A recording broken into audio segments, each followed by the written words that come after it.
RJ, another good thing kahit medyo talo is Scottie Thompson bumalik na. Paano niyo ba nabawasan yung trabaho niyo in this? Unang-una, yun yung unang pasasalamat namin yung pagbabalik ni Scottie.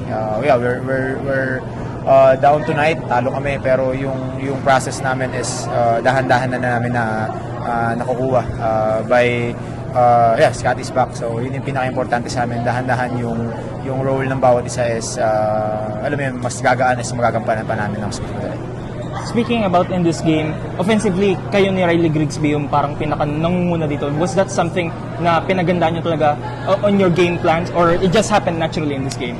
Siguro, it's happened naturally kasi kung ano yung binibigay ng teams like yung defense, so kailangan namin maging aggressive eh. So add ko lang din yung game ko before sa against Magnolia. So nakita naman natin yung depensa ng team sa akin, yung game plan sa akin. So yun lang yung tinignan ko din kung ano pwede ko matulong sa team.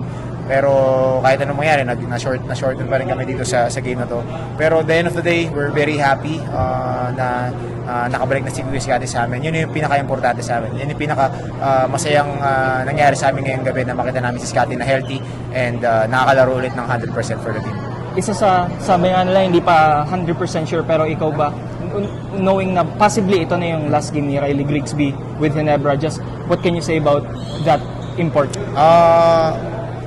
First of all, di ko alam, di ako yung pinaka na magsasalita kung last game pa ni Riley, pero the whole throughout the games na kasama namin si Riley, grabe, nakita niyo naman yung effort ni Riley, individual niya, yung skill niya pinakita niya dito, even yung off the court niya. Sabi ko nga nung mga interview, si Riley and si JB parang walang pinag-aiba in terms of yung ugali, yung off the court na ugali, pakikisama sa players, pakikisama sa coaches, sa team, walang pinag-aiba. So parang hindi kami nanibago from that. Pero syempre, pag may bago sa team, syempre kailangan din namin i-guide. So that's yun yung kailangan namin mabigay kay Riley. So syempre ilang games lang na nangyari with Riley. Pero syempre ako personally sobrang happy ako. Ang dami ko natutunan kay Riley. He's 26 years old pa lang pero so grabe, from top of the roof yung opportunity, yung tawag dito, yung mga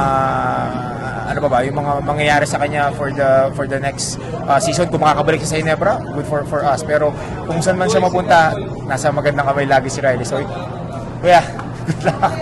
Say good luck. Yun lang, sobrang happy ako na naging nakasama ko si Riley dito sa team na to, and wishing him the best kung babalik na si JB. Pero yun lang, thankful ako na naging part si Riley ng Ginebra. Jay, may iba lang. Yeah. Parte ka ng Asian Games pool. At the same time, inaasahan na lalaro din sa FIBA upcoming window.